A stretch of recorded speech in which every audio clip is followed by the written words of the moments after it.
Hoy vamos a contarles una historia. Una historia de crisis, sí, pero también de una transformación increíble.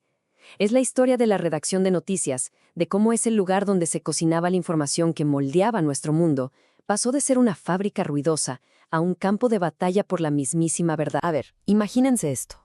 Ocurre uno de los eventos políticos más impactantes en décadas, un asalto al Capitolio de Estados Unidos, y una periodista veterana como Margaret Sullivan lo está cubriendo, desde su casa, viéndolo por televisión, como casi todo el mundo. Su experiencia, miren, captura a la perfección la realidad del periodismo de hoy, un trabajo descentralizado, remoto, digital. Pero claro, esto de trabajar desde el sofá es algo súper reciente. Porque antes, mucho antes, existió una época en que la redacción era el corazón, el motor de un periódico. Un lugar físico, lleno de humo, del ruido ensordecedor de las máquinas de escribir, con una energía que casi podías tocar. Era, y no es una exageración, una verdadera fábrica de noticias. Y para entender la crisis de hoy es clave que hagamos un viaje en el tiempo. Así que vamos a entrar a esa fábrica. Vamos a ver cómo funcionaba esa increíble y caótica maquinaria que producía las noticias en el siglo XX. A ver, ¿cómo se hacía una noticia allá adentro? Pues tal cual como un coche en una línea de montaje. Empezaba con el mensajero, el copy boy, casi siempre un novato que corría de un lado a otro con los textos. De ahí pasaba el reportero, que le daba forma a la historia. Luego a los reescritores, que eran unos veteranos que pulían cada frase. Y finalmente al editor de copia, quien revisaba todo y creaba el título. Solo entonces la historia estaba lista para irse a la imprenta. Un proceso industrial paso a paso. Pero, ojo, no se imaginen un lugar donde todos eran amigos y cantaban juntos. Para nada. Esa fábrica estaba llena de jerarquías y tensiones. Por un lado tenías a los reporteros, los dueños de la palabra, que se sentían la élite, y por otro, a los fotógrafos, que eran como un clan aparte, con esa fama de tipos rudos, orgullosos de su arte y convencidos de que una sola de sus imágenes valía más que 1000 palabras. Y entrar a ese mundo, no era nada fácil. A los novatos, a los mensajeros, les hacían bromas pesadísimas, les gritaban, un trato que hoy nos parecería inaceptable. Y aunque suene brutal, no era solo por crueldad, era un rito de iniciación, una manera de forjar el carácter que necesitabas para sobrevivir en ese ambiente de presión máxima. Era la forma de enseñarles su lugar en la cadena. Pero si adentro las cosas eran intensas, lo que venía de afuera era mucho, mucho peor. La redacción, esa fábrica de noticias, estaba a punto de enfrentarse a un enemigo con un poder inmenso, el mismísimo gobierno. Y aquí es donde la cosa se pone seria. Y nos topamos con una pregunta que da escalofríos. ¿Puede un gobierno, de verdad, silenciar a la prensa? Durante la época de la caza de brujas en Estados Unidos, esto no era una discusión teórica. Fue una batalla real por la supervivencia del periodismo libre. Imagínense por un segundo. ¿Eres periodista? Te sientan en una silla y un comité del gobierno te hace esa pregunta. Señor, ¿es usted o ha sido alguna vez miembro del Partido Comunista? Una palabra equivocada, o incluso quedarte callado, podía significar el fin de tu carrera, de tu vida. Era una pistola apuntando al corazón de la libertad de prensa. Claro que esta persecución no apareció de la nada, se fue cocinando a fuego lento. En los años 30 los dueños de los periódicos ya gritaban comunista para no subir los sueldos. En los 40 el FBI ya tenía a periodistas en la mira vigilándolos. Y para los 50 el comité del senador McCarthy desató la cacería total. El resultado, despidos masivos de periodistas que simplemente ejercían su derecho a no autoincriminarse. Por suerte, hubo voces valientes que se alzaron, como la de la ACLU, y su advertencia fue clarísima.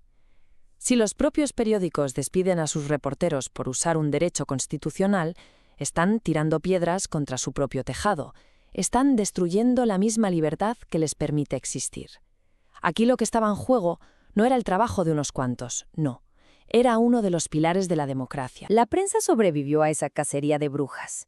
Pero mientras estaba ocupada peleando contra fantasmas políticos, se estaba formando un huracán tecnológico que iba a arrasar con todo. Estaba por llegar el gran terremoto digital. Y miren, la crisis no empezó con Internet, no se equivoquen. Las señales de alerta ya estaban allí, parpadeando en rojo, mucho antes. Fíjense en estos números. Entre 1950 y 1996, la población de Estados Unidos creció una barbaridad, casi un 80%, y la venta de periódicos apenas un 6%.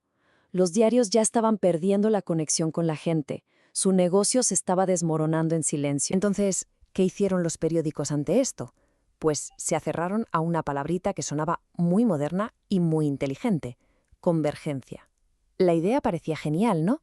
Escribes una historia una sola vez y luego la reciclas para el periódico impreso, para la página web, para la tele.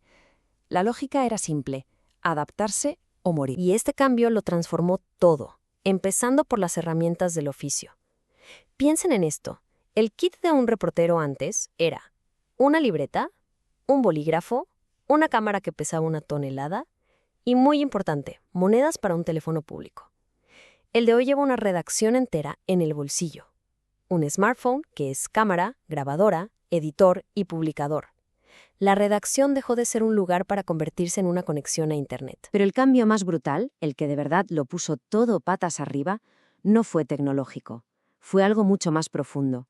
Pasamos de un mundo donde la información era escasa y los periodistas eran los guardianes que decidían qué pasaba y qué no, a un universo infinito de información, de sobreabundancia. Dejaron de ser los porteros para convertirse o intentar convertirse en guías en medio de una jungla. Y todo ese terremoto digital, esa avalancha de información, nos deja justo aquí, en el epicentro de la crisis actual. Una crisis que ya no es de dinero o de modelo de negocio, sino de algo mucho más fundamental: la confianza. La mismísima idea de la verdad. Y aquí llegamos a un punto clave, a una palabra que se usa muchísimo: objetividad. Pero, ¿qué demonios significa? A ver, el ideal original no era que el periodista no tuviera un punto de vista. Imposible. Era usar un método transparente, casi científico, para verificar los hechos. Pero con el tiempo se fue deformando hasta convertirse en una especie de escudo. Presentar los dos lados de todo para que no te acusen de nada, aunque uno de esos lados fuera una mentira descarada. Es justo lo que dice Margaret Sullivan. Por ese miedo terrible a que los tachen de parciales o de tener una agenda, muchos periodistas acaban poniendo al mismo nivel lo que es totalmente desigual. Le dan el mismo micrófono a la verdad comprobada que a la falsedad evidente. Y eso no es ser justo, es crear una confusión tremenda, es distorsionar la realidad. Entonces, ¿cómo es que perdimos la confianza? Bueno, no fue por una sola cosa. Fue la tormenta perfecta. Tienes la percepción de que los medios tienen un sesgo, súmale algunos escándalos éticos que hicieron mucho daño, los ataques constantes de los políticos y, por supuesto, el surgimiento de medios que son abiertamente partidistas y que priorizan la lealtad a una causa sobre los hechos. Una bomba de tiempo. Ok, después de todo este recorrido desde la fábrica de noticias hasta la crisis de la verdad, la pregunta del millón es inevitable. ¿Y ahora qué? ¿Cuál es el futuro del periodismo? Y esto nos lleva a la pregunta más incómoda y quizás la más importante de todas hoy en día. Si la democracia misma parece estar en peligro, ¿debe el periodismo soltar esa idea de neutralidad y defenderla activamente? ¿O justo en ese momento es cuando más debe aferrarse a ella? Es un debate enorme y está pasando ahora mismo. Y ya hay quienes están intentando responder no con opiniones, sino con acciones. El Washington Post, por ejemplo, creó algo llamado la sección de democracia. Su trabajo no es decir por quién votar, sino investigar e informar sobre cualquier amenaza al sistema electoral, al derecho al voto. Lo tratan no como un tema político más, sino como la noticia más importante de todas, la que permite que existan todas las demás. Al final del día, en este caos de información donde ya no sabemos qué es verdad y qué no, el rol del periodismo ya no está escrito en piedra, se está redefiniendo en este preciso instante. Y eso nos deja con una pregunta, pero ya no es para los periodistas, sino para ti, para cada uno de nosotros. En este mundo, ¿qué periodismo necesitas? ¿Qué le exiges a la gente que tiene la responsabilidad de contarte lo que pasa? Tu respuesta es la que va a ayudar a escribir el próximo capítulo de esta historia.